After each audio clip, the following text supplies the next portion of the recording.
ஓம் நம சிவாய. வணக்கம். நான் ஜோதிடர் மகேஷ்ஜி பேசுகிறேன். ஜாதகத்தில் புதன் குரு உச்சம் பெற்றால் இதுதான் பலன். இந்த பதிவில் நான் ஜாதகத்தில் சிலருக்கு புதன் உச்சம் பெற்றிருக்கோம்.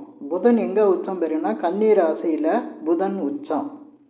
அதே போல் குரு பகவான் கடக ராசியில் உச்சம் பெறுவார். இந்த மாதிரி உச்சம் பெற்றிருக்க நிலையில் ஜாதகருக்கு எப்படிப்பட்ட பலன்கள் அமையும் அப்படிங்கிறது இந்த பதிவில் நான் ஒரு வித்தியாசமாக சொல்லியிருக்கேன். ஏன்னா இந்த புதன் குருலாம் பார்த்திங்கன்னா சுப கிரகங்கள். அதுலேயும் குரு பகவான் முழு சுபர்னு சொல்லுவாங்க. ஏன்னா குரு சுபக்கிரகம்தான், அதே போல் புதனும் சுபக்கிரகம்தான். ஆனால் பலன்கள் கொடுக்கும்போது எல்லா இடத்துலையும் புதனும் சரி குருவும் சரி நல்ல பலன்களை கொடுக்கறது இல்லை. பொதுவாக குரு நிறைய எப்படின்னா கஷ்டமான பலன்களை கொடுத்துருவார். கஷ்டம்னா எப்படின்னா, ஒரு ஜாதகத்தில் ரொம்ப கஷ்டப்படுறதுக்கு காரணம் என்னன்னு பார்த்தீங்கன்னா கடன் பிரச்சனை வரும். இந்த கடன் பிரச்சனைனால பல பிரச்சனைகள் வரும். தொழில் வியாபாரம், வேலை பார்க்குறதுல பிரச்சனை, சொத்து சுகங்களில் பிரச்சனை, உடல்நல பிரச்சனை, பல இது இருக்கும். இதெல்லாம் குரு பகவானால் வரும். அதுக்கு அடுத்து பார்த்திங்கன்னா எல்லாத்துலேயும் தடை, அதே போல் இந்த அவமானம் தர்றது, தாங்க முடியாத கஷ்டங்களை கொடுக்கறது, இதெல்லாம் குரு பகவானால் வரும். என்ன ஒரு தலைக்கீழ சொல்கிறேன் அப்படின்னு நினைக்கிறீங்களா? ஆனால் அதுதான் நிஜம். அதே போல் புதன் பார்த்திங்கன்னா கல்வியில் சிறந்த கிரகம். அறிவாற்றலில் கல்வியிலையும் சரி, ஒரு மனுஷனோட அறிவாற்றல்லையும் புதனை மிஞ்சி இருக்க முடியாது. அதனால் புதன் வலுவோடு இருந்தால் அந்த ஜாதகர் படிச்சிருந்தாலும் நல்ல உயர்ந்த நிலையில் இருப்பாங்க. படிக்காதவங்க கூட புதன் உச்சம் பெற்றவங்க நல்ல அறிவாளியாக இருப்பாங்க. மற்றவங்களுக்கு பல விஷயங்களை சொல்லி கொடுக்குற அளவுக்கு இருப்பாங்க. அதே போல் குரு உச்சம் பெற்றவங்களும் நல்ல அறிவாளியாகவும் ஒரு சுகபோகங்களோடு இருக்கக்கூடியவங்களாக தான் இருப்பாங்க.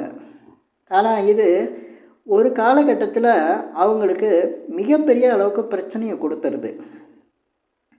அது பொதுவாக எந்த மாதிரி கொடுக்குது அப்படின்னா, கடனை கொடுக்கறதுல குரு பகவானும் சரி புதன் பகவானும் மிகப்பெரிய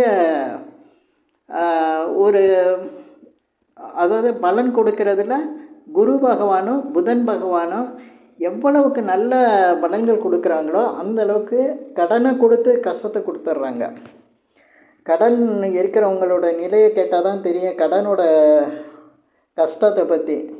மற்ற எந்த கஷ்டத்தையும் தாங்கிக்கலாம். கடன் உள்ள நெஞ்சத்தை கேட்டால் தான் தெரியும், கஷ்டத்தை பற்றி கேட்டால் தான் தெரியும். அந்த மனுஷங்க சொல்கிற அளவு யாருக்குமே வரக்கூடாதுங்கிற அளவுக்கு கஷ்டத்தை கொடுத்துக்கிட்டுருக்கோம். ஏன்னா இந்த உலகம் பொருளாதார ரீதியிலானது. அந்த பொருளாதாரத்திலே பிரச்சனை வந்ததுன்னா அது எல்லாருமே தாங்க முடியாது. அதனால தான் இந்த எச்சரிக்கை பதிவுன்னு கூட சொல்லலாம். புதன் ஒரு ஜாதகத்தில் உச்சம் பெற்றிருந்தாலும் குரு உச்சம் பெற்றிருந்தாலும் அவங்க கடன் விஷயத்தில் ஜாக்கிரதையாக இருக்கணும். ஏன் இந்த புதன் குருவை நான் சொல்கிறேன் அப்படின்னா அதுக்கு காரணம் இருக்குது. அதே போல் புதன் வலுவோடு இருக்கவங்க நல்லா படித்து ஐடி துறையில் நிறைய பார்த்திங்கன்னா ஒரு பெரிய நல்ல ஆசிரியர், பேராசிரியர், நல்ல உயர்ந்த பதவியில் இருக்கிறவங்கெல்லாம் பார்த்திங்கன்னா புதன் வலிவோடு தான் இருக்கும். ஏன்னா கல்வி அவங்களுக்கு நல்லா இருக்கும். அதே போல் குரு பகவானும், ஏன்னா காலபுருஷனுக்கு 4ஆம் இடமான கல்வி ஸ்தானத்திலே குரு உச்சம் பெறுவார். அதனால் மற்றவங்களுக்கெல்லாம் கற்றுக் கொடுக்குற அளவுக்கு குருவோட ஸ்தானத்தை வச்சு அவங்க உயர்ந்த நிலையில் தான் இருப்பாங்க. இந்த மாதிரி இருக்கவங்களுக்கு கடன்லாம் ஈஸியாக கிடைக்கிது. ஏதோ ஒரு வகையில் கடன் கிடச்சிரும் அவங்களுக்கு. சாதாரணமாக இருக்கிறவங்களோட இவங்களுக்கு அதிக அளவில் கடன் கிடைக்கும். ஏன்னா தகுதி உள்ளவங்களாக இருப்பாங்க. இந்த தகுதியை வச்சு கடனை வாங்கிடுவாங்க. அதுக்கப்புறம் தான் அவங்களுக்கு பிரச்சனையே ஆரம்பிக்கும். அதுவும் புதனும் குருவும் உச்சம் பெற்றிருந்தால் நிச்சயமாக அவங்களுக்கு வந்து கடன் வர்றதுக்கான வாய்ப்புகள் அதிகம். கடன் வந்துட்டு அதை கட்ட முடியாது. கடன்லேயே அவங்க ரொம்ப பிரச்சனையாகிடுவாங்க. ஏன்னா காலபுருஷனுக்கு 6ஆம் இடத்துல தான் புதன் வந்து உச்சம் பெறுறாரு. அது அவருடைய சொந்த வீடு வேறு. புதன் உச்சம் பெற்றவங்கள நீங்கள் பார்த்தாலே தெரியும். அவங்க எப்படியாவது கடன் வந்து ஒரு லோனு, அது பெரும்பாலும் ஆஃபீஸில் வேலை பார்ப்பாங்க. இந்த ஆஃபீஸில் வீடு கட்டுற லோனு, பர்சனல் லோனு, இந்த மாதிரி லோன்லாம் வாங்கிட்டு கட்ட முடியாமல் பல வித கஷ்டங்களுக்கு ஆகி கடைசியில் வேலையெல்லாம் போகிற அளவுக்கு அவங்களுக்கு ஒரு பெரிய துன்பத்தை கொடுக்கறது இந்த புதன் உச்சம் பெற்று இருக்கிறதுனால தான். சில பேர் கன்னி லக்னத்திலே பிறந்திருப்பாங்க, லக்னாதிபதி உச்சம்னு நினச்சிட்டு இருப்பாங்க. ஆனால் அங்கே புதன் வேலை செஞ்சுக்கிட்டு இருக்கிறத அவங்க மறந்துடக்கூடாது. புதன் வந்து அவங்கள கடனை வாங்க வச்சிரும், மிகப்பெரிய தொல்லையை கொடுத்துரும், அவமானத்தை ஏற்படுத்திடும். அதே போல் குரு பகவான் எங்கே உச்சம் பெறாருன்னா காலபுருஷனுக்கு 4ஆம் இடம். ஆனால் அவருடைய தனுசு வீட்டுக்கு 8ஆம் இடத்துல உச்சம் பெறுவார். அவர் தன்னுடைய 8ஆம் இடத்துல உச்சம் பெறுறதுனால இந்த குருவோட சம்பந்தம் பெரிய அளவுக்கு இருக்கிற லக்னாதிபதி, இந்த சந்திரனோட ராசியோட குரு பகவான் சம்மந்தப்படுறது. அதே போல் குரு வந்து ஜாதகத்தில் உச்சம் பெற்றிருக்கவங்கெல்லாம் ஏதாவது ஒரு அவமானத்தை சந்திச்சிருவாங்க. பெரும்பாலும் எதில் அவமானம் வருது அப்படின்னா கடனில் தான் வருது. இது காலபுருஷனுக்கு 4ஆம் இடத்தில் இருக்கிறதுனால சொத்து சுகங்களில் கடன், வீடு கட்டுற கடன், இந்த மாதிரி கல்வி கடன், இந்த மாதிரி ஏதோ ஒரு கடனை வாங்கிடுறாங்க. பெரிய அளவில் கடனை வாங்கிடுவாங்க. ஏன்னா குரு வந்து பெரிய கிரகமாக இருக்கிறதுனால பெரிய அளவில் கடனை வாங்கிடுறாங்க. இந்த மாதிரி கடனை வாங்கி கட்ட முடியாமல் ரொம்ப அவமானம் அடைகிறது, கஷ்டப்படுறது, வாழ்க்கையை விரக்தி அடைகிறது, இதெல்லாம் ரொம்ப பிரச்சனையை கொடுத்துரும். இதுக்கு நான் இவ்வளோ சொல்லிகிட்டு இருக்கேன். ஆனால் இதை விட ஒரு முக்கியமான ஒரு விஷயம் ஜாதகத்திலே இருக்குது. ஜாதகத்தில் பார்த்திங்கன்னா இந்த பணம் சம்பந்தப்பட்டது, அதே போல் பண இழப்பை சந்திக்கிறது, இதெல்லாம் பார்த்திங்கன்னா கேட்டை நட்சத்திரம் தான் வரும். இந்த கேட்டை நட்சத்திரத்தில் உள்ளவங்க பார்த்திங்கன்னா இந்த கேம்லிங்கு, சூதாடுறது, ட்ரேடு பண்ணுறது, லாட்ரியை வாங்கிறது, இப்படி பல விஷயத்தில் வந்து கடன் வாங்கி கடனை கட்ட முடியாமல் கஷ்டப்படுறது, இதெல்லாம் கேட்டை நட்சத்திரத்துக்கு அதிகம் இருக்கும். இந்த கேட்டை நட்சத்திரத்தோட அதிபதி யாருன்னு பார்த்திங்கன்னா புதன் தான். இந்த புதன் வந்து கேட்டை நட்சத்திரத்துக்கு அதிபதியாக இருக்கிறதுனால அவர் வந்து உச்சம் பெற்றிருந்தார். இப்போ அந்த நட்சத்திரத்தோட அதிபதி உச்சம் பெற்றிருந்தால் எப்படி இருக்கும், அதோட பலனை வந்து கொடுத்துருவார்ல. அதனால தான் புதன் உச்சம் பெற்றிருந்தாலே ரொம்ப எச்சரிக்கையாக இருக்கணும். புதன் அதே போல் இந்த கேட்டை நட்சத்திரத்தில் பிறந்தவர் தான் தர்மர்னு சொல்லுவாங்க. மகாபாரதத்தில் தர்மர், அவர் சூதாடி தான் வந்து அவருடைய எல்லா அரச பதவியிலேருந்து மனைவி வரையும் இழந்துட்டார். அவ்வளோ சூதாட்டத்தில் தோத்துட்டார், பொண்ணு பொருள் எல்லாத்தையும் தோத்துட்டார். அதனால் அதோட அதிபதி யாருன்னா புதன் தான். புதன் தான் அவருக்கு எதிராக செயல்பட்டிருக்கு.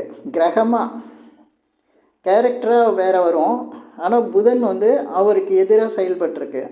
அதனால் இந்த புதன் உச்சம் பெற்றிருந்தாலே ரொம்ப எச்சரிக்கையாக இருக்கணும். அதே போல்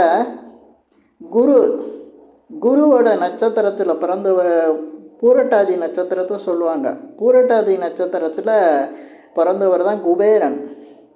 இந்த பூரட்டாதி நட்சத்திரத்தில் பிறந்த குபேரன் பார்த்திங்கன்னா கடனை கொடுத்துட்டு வாங்க முடியாமல் கஷ்டப்பட்டவர். பண இழப்புகளை, பணம் சம்மந்தப்படுற விஷயங்களில் அதிக தொடர்பில் உள்ளவங்க பார்த்திங்கன்னா பூரட்டாதி நட்சத்திரக்காரங்களாக தான் இருப்பாங்க. கொடுக்கல் வாங்கல், அதே போல் பேங்க்கு சம்மந்தப்படுறது, பேங்க்கு சம்மந்தமாக வேலையில் இருக்கிறது, கடன் அப்படின்னாவே புரட்டாதி நட்சத்திரத்துக்கு ஏதோ ஒரு வகையில் வந்துடும். எவ்வளோ பணம் இருந்தாலும் கடன் வாங்குகிற ஒரு இதுக்கு வந்துடுவாங்க. அதே போல் இந்த கேஷியராக வேலை பார்க்குறது, கே நிறைய பேர் பார்த்திங்கன்னா அந்த கேஷியராக வேலை பார்க்குறவங்களுக்கு பிரச்சனை வருதுனாவே அது புரட்டாதி நட்சத்திரமாக இருக்கும். அந்த புரட்டாதி நட்சத்திரத்தோட அதிபதி யாருன்னு பார்த்திங்கன்னா குரு பகவான். இந்த 2 நட்சத்திரமும் வந்து ஒன்று புதனோட நட்சத்திரமாக இருக்குது, இன்னொன்று குருவோட நட்சத்திரமாக இருக்குது. இதனால் புதன் உச்சம் பெற்றாலும் சரி, குரு உச்சம் பெற்றிருந்தாலும் ஜாதகத்தில் அந்த ஜாதகர் வந்து ரொம்ப எச்சரிக்கையாக இருக்கணும். பண விஷயங்களில் பணம் கொடுத்து ஏமாறுறதில்ல.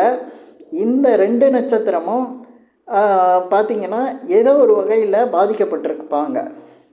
அதே போல் பணம் வாங்கிக்கிட்டும் கட்ட முடியாமல் பாதிக்கப்பட்டிருப்பாங்க. இந்த மாதிரி புதன் சம்மந்தப்பட்டதோ குரு சம்மந்தப்படுறதுனால ஒரு ஜாதகத்தில் புதனோ குருவோ உச்சம் பெற்றிருந்தால் ரொம்ப கவனமாக இருக்கணும். சுபகிரகம் உச்சம் பெற்றிருக்கு, எனக்கு குரு உச்சம் அப்படின்னா அது சந்தோஷப்பட்டுக்கிட்டு தான் இருப்பாங்க. அதுக்கு தகுந்த மாதிரி வாழ்க்கை நிலையும் இருக்கும். ஆனால் ஏதோ ஒரு இடத்துல அவங்கள சுத்தமாக லாக் பண்ணிடும். அதே போல் புதன் உச்சம் பெற்றிருக்கு, நல்லா படிப்பாங்க, நல்ல வாழ்க்கையில் உயர்ந்த வேலைக்கு போவாங்க, நல்ல அந்தஸ்தில் இருப்பாங்க அப்படின்னு நினப்பு இருக்கும். ஆனால் அவங்களையும் எங்கேயாவது லாக் பண்ணிடும். ஏன்னா இந்த கடன் சம்மந்தப்பட்ட விஷயங்களில் ஈடுபடுறவங்க கடன் வந்து சிலருக்கு வந்து தேவையாக இருக்கும். சில பேருக்கு ஏதோ ஒரு சந்தர்ப்ப சூழ்நிலையில் கடன் வாங்குகிற மாதிரியும் அமைஞ்சிரும். அந்த மாதிரி சூழ்நிலை வரும்போது கூட கவனமாக இருக்கணும். இவங்களே கடன் வாங்கலைன்னா ஏதாவது உறவினர்களுக்காகவோ அல்லது நண்பர்களுக்காக உதவி செய்ய போய் கடனில் மாட்டிக்குவாங்க. தன்னுடைய சொந்த சொத்தை கொடுத்து அடமானம் வச்சு கடன் வாங்கி கொடுப்பாங்க. அவங்களால கட்ட முடியாது. அப்போ இவங்க கடன்காரனாக ஆயிடுவாங்க. அந்த கடனுக்கு இவங்க பதில் சொல்கிற மாதிரி வரும். இதெல்லாம் வந்து அனுபவத்தில் இந்த பதிவை பார்க்குற புதன் உச்சம் பெற்றிருக்க ஜாதகரும் சரி, குரு உச்சம் பெற்றிருக்க ஜாதகரும் கவனித்து பார்த்திங்கன்னா தெரியும். ஒரு சில பேர் பார்த்திங்கன்னா புதன் உச்சம் பெற்றவங்க வங்கித்துறையில் வேலை பார்ப்பாங்க. அதே மாதிரி குரு உச்சம் பெற்றவங்களும் அந்த மாதிரி இருப்பாங்க. அந்த வேலையில் வந்து பார்த்திங்கன்னா பணம் அதிகமாக சம்மந்தப்படும். ஆனால் இவங்க எச்சரிக்கையாக இருக்கணும். ஏன்னா அங்கே சில பேர் தவறான ஆலோசனை கொடுக்கலாம். அந்த ஆலோசனையே இவங்களுக்கு பெரிய பாதிப்பை கொடுத்துரும். அதனால் நான் இந்த பதிவில் சொல்லியிருக்க மாதிரி புதனோ அல்லது குருவோ உச்சம் பெற்றிருந்தால், இந்த புதன் அல்லது குரு வந்து உச்சம் பெறும்போது அவங்களுக்கு வந்து கடன் பிரச்சனைகள் வந்து வர்றதுக்கான வாய்ப்புகள் வந்து ரொம்ப அதிகம். அதே போல் இந்த புதனோட நட்சத்திரம் கேட்டை, குருவோட நட்சத்திரம் புரட்டாதி, இதில் ஏதாவது ஒரு கிரகம் இருந்து இவங்களுக்கு திசாபுத்தி நடத்தும்போது நிச்சயமாக கடன் வந்து இவங்களுக்கு பாதிப்பை கொடுத்துரும். ரொம்ப எச்சரிக்கையோடு இருக்கணும். பொதுவாக ஜாதகத்தில் புதனோ அல்லது குருவோ உச்சம் பெற்றிருந்தால் அந்த ஜாதகர் வந்து கடன் வந்து வாங்காமல் இருக்கிறது நல்லது. அதே போல் இந்த மற்றவங்களுக்காக கடன் வாங்கி கொடுக்கறதும் தவறு, கடனும் வந்து கொடுக்கறதும் தவறான விஷயம். பண விஷயங்களில் இந்த இன்வெஸ்ட்மெண்ட்டு கூட அவங்கள பாதிச்சிடும். இந்த பதிவில் நான் சொல்லியிருக்கிற விஷயங்கள் உங்களுக்கு பிடிச்சிருந்தா ஷேர் பண்ணுங்கள், லைக் பண்ணுங்கள். அதே போல் இந்த சேனலுக்கு சப்ஸ்கிரைப் பண்ணுங்கள். என்கிட்ட ஜாதகம் பார்க்கணுன்னா மட்டும் கீழே இருக்க என் நம்பருக்கு கால் பண்ணுங்கள். நன்றி, வணக்கம்.